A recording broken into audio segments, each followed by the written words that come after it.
Many, if not most, nationalists are also patriots. But the reverse isn't true. Many, if not most, patriots are not really nationalists. Let's explore.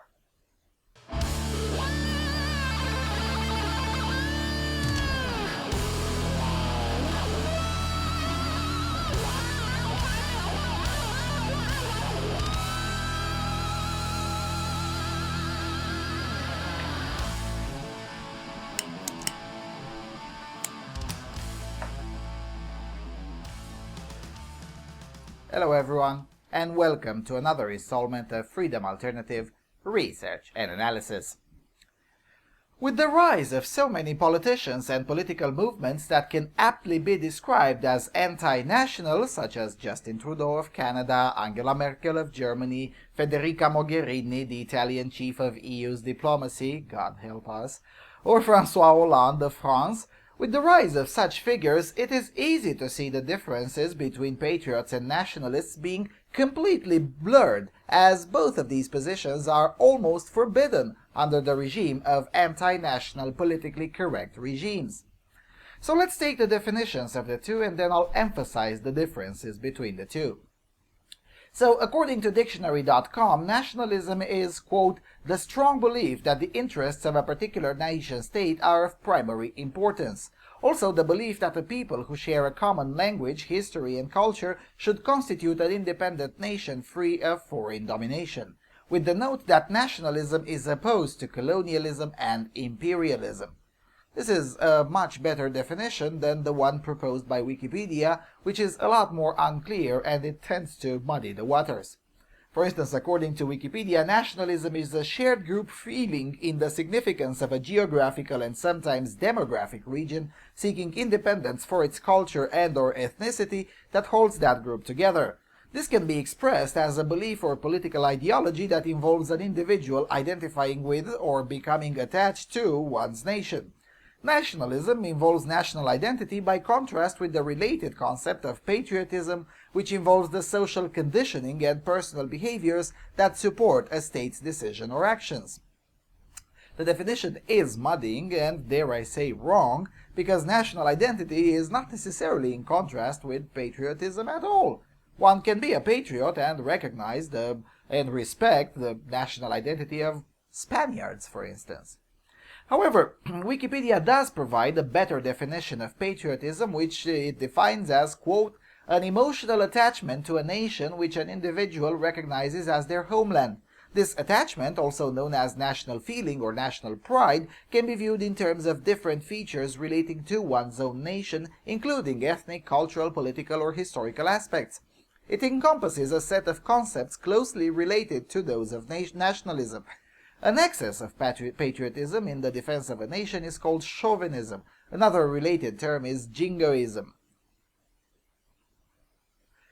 This is a definition with which I can agree quite a lot, though the inherent anti-national bias can still be noticed, as they call the excess of patriotism as chauvinism, which is, and has always been, a leftist term for any statement of fact or endorsement of the status quo that is inconvenient to the left.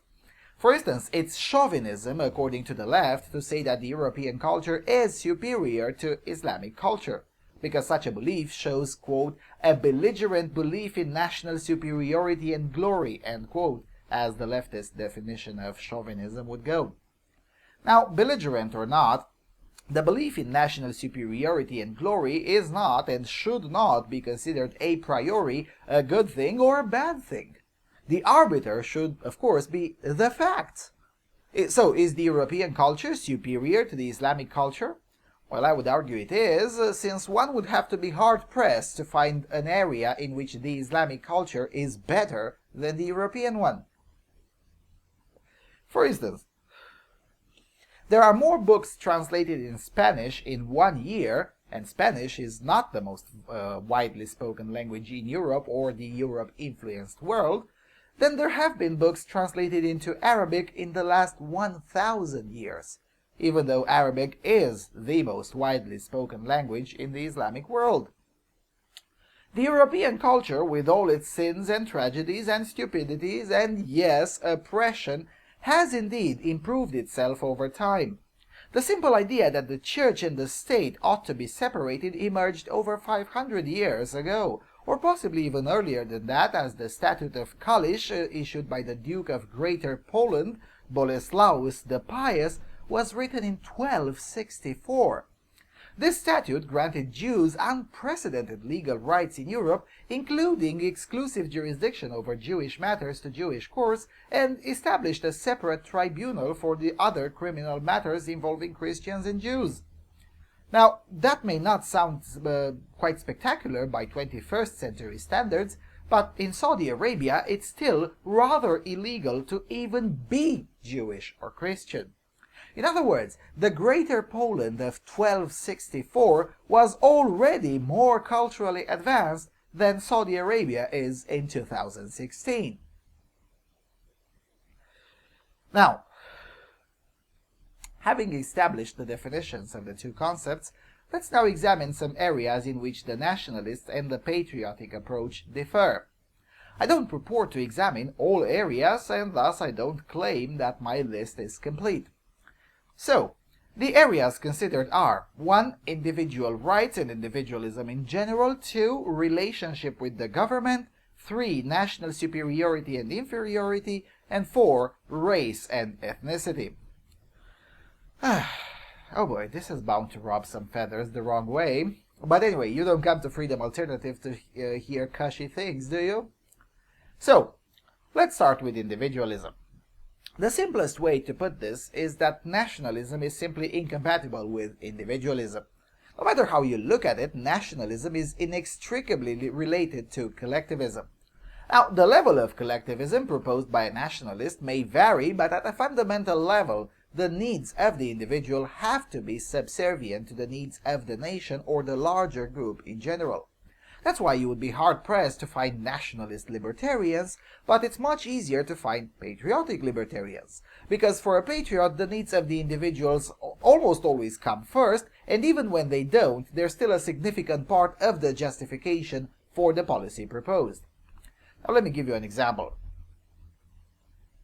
Let's say a business opens up in my town that has its welcoming signs in Japanese, and the interior is designed entirely using Japanese features.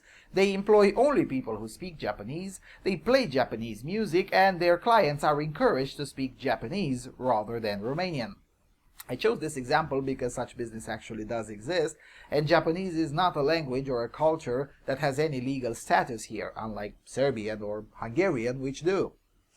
Now, while I do like the place, I'm de facto excluded from there because I don't speak Japanese, and their Japanese rules of conduct are quite impossible for me to respect since I don't even know many of them, and those that I do know, I think of them as weird at best. But because I'm a patriot and not a nationalist, I don't mind its existence. After all, the business functions on a legitimately owned property, it pays its taxes to this society and not to Tokyo, and generally the existence of Japanese spaces like that does no harm whatsoever to the dominant culture. To a nationalist, on the other hand, the existence of such a business is problematic in and of itself because property owned or operated by foreigners should be discouraged, and the use of foreign languages should also be limited and discouraged in public. A common nationalist argument sounds pretty much like this. Well, if they want to speak Japanese, they should do so in their homes and not in public. In public, they should defer to the prevailing culture, or something to that effect. But the difference in attitude is less striking than the difference in policy. To a patriot like me, the answer to the question what should be done is nothing, while to a nationalist, the answer usually comes into some sort of state coercion. Something like this happened in Slovakia, where an ambiguous law regarding the use of the national language created quite a lot of friction in the areas where Hungarian ethnics comprise a majority, going so far as to compel a multilingual bookstore to always put its books in Slovak first. Now, whenever one hears nationalism, they all think of Hitler, but Hitler was actually quite late to the party. Let me read you this quote from about Slovaks. Quote, Apart from the Poles, the Russians, and at most the Turkish Slavs, no Slav people has a future, for the simple reason that all the other Slavs lack the primary historical, geographical, political, and industrial conditions for independence and viability. Peoples which have never had a history of their own are not viable and will never be viable to achieve any kind of independence. And that has been a fate of the Austrian Slavs. The Czechs, amongst whom we could include the Moravians and Slovaks, although they differ in respect of language and history, have never had a history of their own. This was Friedrich Engels, and in the newspaper Neue Rheinische Zeitung in 1849. I'll leave a link in the low bar so you can read for yourself what Engels had to say about the Chinese, about the Persians, about the Jews, about Slavs, about Germans, and about many other topics. I mean, in comparison to Engels, Hitler was an amateur in comparison. Anyway, Friedrich Engels, for those of you who don't know, was Karl Marx's buddy, without whom Marxism itself would have probably never existed. The reason I'm bringing this up is to show that nationalism can be, and indeed is, compatible with all forms of collectivism, from fascist corporatism to Bolshevism and everything in between. Heck, nationalism is even compatible with political correctness. Think about it this way: the political cucks of Sweden, who don't stop for a second in affirming Sweden's alleged status of humanitarian superpower, what are they actually doing when they promote Sweden as this heaven on earth? Well, they do engage in nationalism. They believe Sweden is absolutely fabulous since it has become a multiculti soup. Now, old-school nationalists may say that the PC leftists' nationalism is misplaced, as their policies are quite literally killing off Sweden. And that's indeed true, but that doesn't change the fact that those proud of what Sweden has become are nonetheless engaging in nationalist thought. Alright, let's get to the second, the relationship with the government. This is the part where the difference between nationalists and patriots is actually quite obvious. The nationalists will tend to take the side of the government of the nation-state in almost any decision, and will also tend to dismiss counter-argument or counter-evidence, especially if the topic is a policy that would seem to advance the cause of others, namely the non-nationals. So for instance, let's say there is a law banning foreigners from buying land. A nationalist will tend to support such a law because such a policy may seem to advance the national interest. A patriot, on the other hand, may or may not support such a law, but a patriot that does support such a law will be open to contrary arguments. For instance, if you can argue that there is little to no interest in the natives to purchase more land and that such a law will lead to the government owning more land as the foreign property is nationalist, and thus decrease the level of economic freedom, a patriot will be willing to consider such an argument, while a nationalist is more likely to dismiss it outhand and even outright argue that it is better for a piece of land to be owned by the national government rather than by a foreigner, regardless of how that land is used. Such a belief stems from the fact that the government is viewed as an extension of the nation rather than what it is, namely an organization with a monopoly on force. Now, that doesn't mean that nationalists cannot be anti-government, but it does mean that a nationalist is far more likely to be persuaded to go against the government if you can provide to him or her that the government evidence that the government is no longer following the national interest as understood by the nationalists, and this being a very important aspect. In practice, however, as I was saying at the beginning of this video, there can be many instances where a patriot and a nationalist can entirely agree on a policy for entirely different reasons. For instance, I believe in freedom of association. That means that if I don't want to employ, let's say, non-whites or Japanese or whatever, then I should absolutely have the prerogative to do so. In some countries, however, such a practice is legally forbidden, usually under nonsensical rationales that essentially put something else above freedom of association. Essentially, the negative freedom not to associate with people you don't like is superseded by a collectivist imperative. A nationalist, on the other hand, is likely to agree with me sometimes, but not always. So, for instance, a white nationalist is likely to uphold my right to refuse to employ non-whites or Japanese, but it is very unlikely to uphold my right to refuse to employ whites. Similarly, a Japanese nationalist is likely to be opposed to my right to refuse to employ Japanese people, but likely to uphold my right to refuse to employ whites. You see where I'm going with this? To a nationalist, identity is far more important than any other principle, whereas for a patriot, identity is very important, but it comes as second to principles, especially when it comes to public policy. It is very important to understand this underlying thought because on policy, nationalists and patriots can sometimes agree and sometimes disagree for entirely different reasons. In fact, sometimes nationalists and feminists can agree on policy even if they hate each other. Take, for instance, a ban on striptease clubs. In some countries, the ban on striptease clubs or lap dancing is enforced because such behavior is considered degenerate or outside of the national and/or cultural ideal of that country. In Iceland, on the other hand, lap dancing is banned just like in Saudi Arabia, but for feminist reasons, namely because it allegedly promotes patriarchy, degrades women, and is inherently structurally gendered violent, or some stupidity to that effect. So, to sum up this point, patriots will not venerate the government even when they agree with the government on certain policies. As for patriots, the nation builds the government and not the other way around.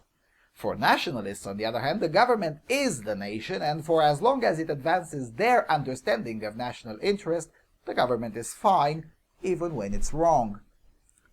Alright, number 3, national superiority and inferiority. This one is fairly easy. The nationalist is completely convinced that his nation is simply the best, and when irrefutable evidence emerges that maybe it's not the best in certain areas, then that is usually placed upon the other. This is actually common anywhere on the planet, from North Korea to Hungary, from Romania to Mexico, from the United States to Russia, and everything in between. In North Korea, the economic situation is not regarded as the fault of the government, but the fault of imperialist Americans. In Russia, the hardline nationalists will tend to blame Western interference for certain inconvenient facts, such as the fact that there's more abortions per capita in Russia than anywhere else in Europe. In Hungary, there's Jobbik, for whom everything bad in the country is the fault of Jews, or the Slovaks, or Romanians, or Serbs, or the Americans, or anyone else, really. We could go like this for an hour. The point is that nationalists are rarely willing to recognize that maybe, at least on some aspects, their country or their nation simply still needs improvements. For a patriot, on the other hand, it's not exactly hard to admit that. For instance, my country sucks on gun rights, and it sucks badly. We have the worst gun laws in Europe, and to make things worse, the populace sucks on this topic. It's highly unpopular to propose further liberalization of gun laws, and the change in mentality is very slow. As such, we need more educational campaigns, more peer-to-peer convincing, and generally we do need to improve on this topic quite a lot. A nationalist is likely to obfuscate on such a topic by muddying the waters or deflecting. For instance, a nationalist told me that we don't need guns because the French don't have guns and they're doing just fine. Now that reply was, of course, before the recent events in France, which showed that fewer Frenchmen would have died had the civilian population been armed. But even without these events, the argument is a deflection. It's essentially a non-argument. It's like saying that marijuana should not be legalized because North Korea did it, and look how that turned out. It's a petty deflection, that's what it is. However, what differentiates both nationalists and patriots from everyone else is the fact that they're also not afraid to assert the good aspects of one's country or nation. For instance, I like the fact that when I go out, almost all people look similarly to me, speak the same language as I do, and unlike Brussels or Berlin, I can be far more certain that I'll get back home in one piece and without being culturally enriched. This is an undeniable fact that Belgian or German patriots will understand, whereas Belgian nationalists and German nationalists will go full Macintosh over it. Essentially, a patriot has no problem with his nation being criticized or even engage in criticizing it himself, as long as the criticism is not hysterical or completely unfair. Alright? This is getting long, so let's get to the final one. Race and ethnicity. Now on this one, the conversation has been made significantly harder because of the neo-Puritanism of the far left, which deems any discussion about race and ethnicity to be fundamentally racist and oppressive as long as it deviates even so slightly from the standard politically correct dogma. So for instance, noticing that black Kenyan men do have a far better shot at ending up in the 200-meter Olympic running final is relatively accepted as a fact of life. But noticing that white men have a better shot at ending up being the chairman of Harvard is only allowed to mention if and only if you're then condemning this fact of life as if it's something bad or something that wouldn't have happened naturally anyway. Because of this, any discussion about race and ethnicity becomes difficult, especially when considering the fact that the dogma of egalitarianism is the norm. But as inconvenient as it may be, people are not equal. They're not even roughly equal. They're individuals with skills, weaknesses, strengths, and talents that differ quite significantly from one another. And some of those differences do indeed stem from their race, whilst others stem from their sex, and yes, others do stem from culture and other social constructs. And the dogma that race doesn't matter is equally bad to the dogma that race always matters. Here's an example. While in lab tests cancer treatment is equally successful for all races, in practice, black men have a 40% higher cancer death rate than white men, and black women have a 20% higher cancer death rate than white women. And whilst there is less and less doubt that genetics do indeed play a role in this, the research in this field is thin. Why? Because genetic research in the field of race is more or less banned for ethical reasons. Now, you'll have to explain to me how is it ethical to allow such a higher degree of mortality among certain people and refuse to look into why is that the case. I tried to find an explanation, but other than infantile reasons, I've yet been able to come up with something that makes sense.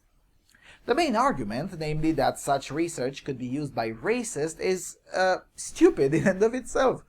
By that same argument, I shouldn't try to manufacture kitchen knives because a murderer might use it to kill someone else. Murderers will continue to exist even without kitchen knives, and racists will also continue to exist even without genetic research on the effects of cancer on Negroes. However, genetic research on the effects of cancer on Negroes will make life better for Negroes and take the humankind's fight against cancer one step further.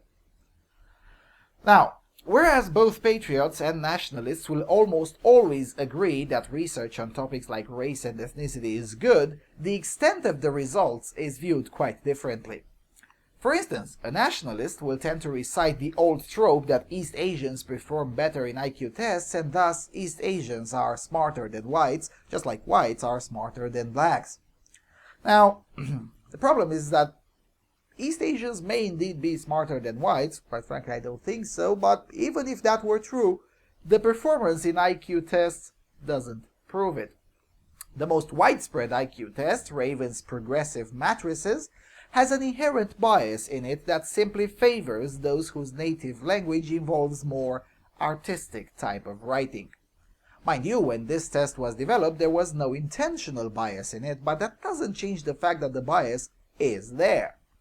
Essentially, when a 5-year-old in Europe and a 5-year-old in China learns how to read and write, the Chinese one develops a slightly different cognitive function in order to learn how to write in Chinese. It's nobody's fault, it's just that the Chinese and the Latin alphabet are different and thus require different brain functions to master them. By the time they hit the age of 12, the difference is very relevant when applying Raven's progressive matrices as an IQ test, because Raven's progressive matrices tends to test the appreciation of complex and curved figures.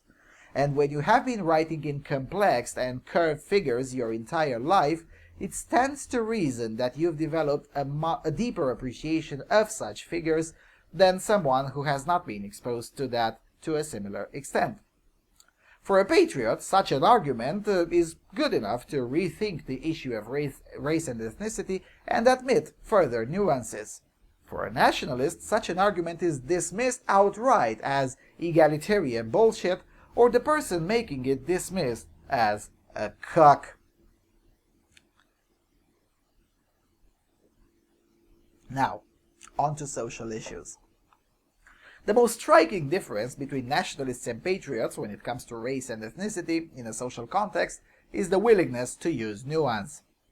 So, for instance, Charles de Gaulle said in 1959 about Arabs in France the following, quote, "It is very good that there are yellow French, black French, brown French. They show that France is open to all races and has a universal vocation.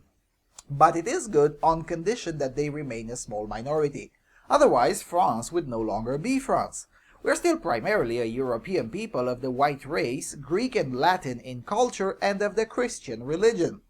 Those who advocate integration have the brain of a hummingbird. Arabs are Arabs, the French are French.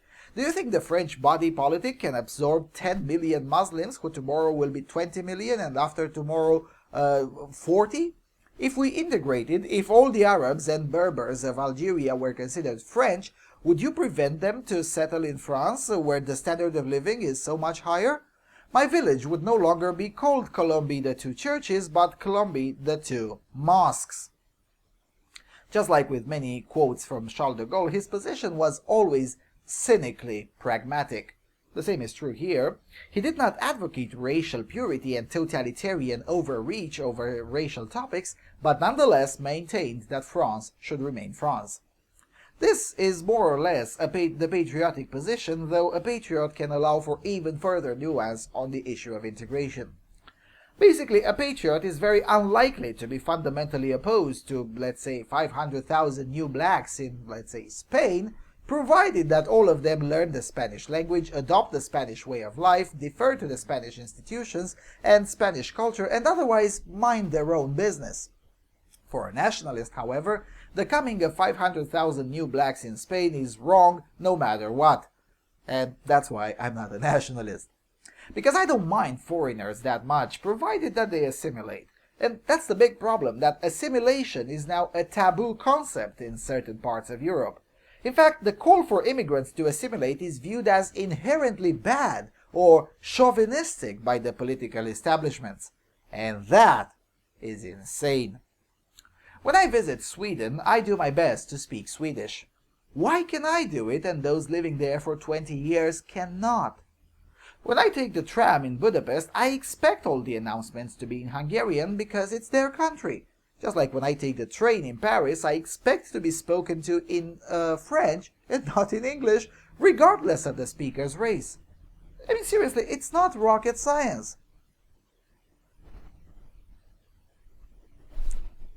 Alright, sheesh, this one is long, so I better stop here if I want anyone to watch it. So, what do you guys think?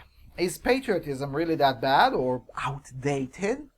What other differences can you spot between patriotism and nationalism? Because surely I have not included them all, as such a discussion really does have the potential to be limitless. So please do tell me in the comments. And with that being said, thank you for watching and for supporting this channel. I'll see you soon on Freedom Alternative.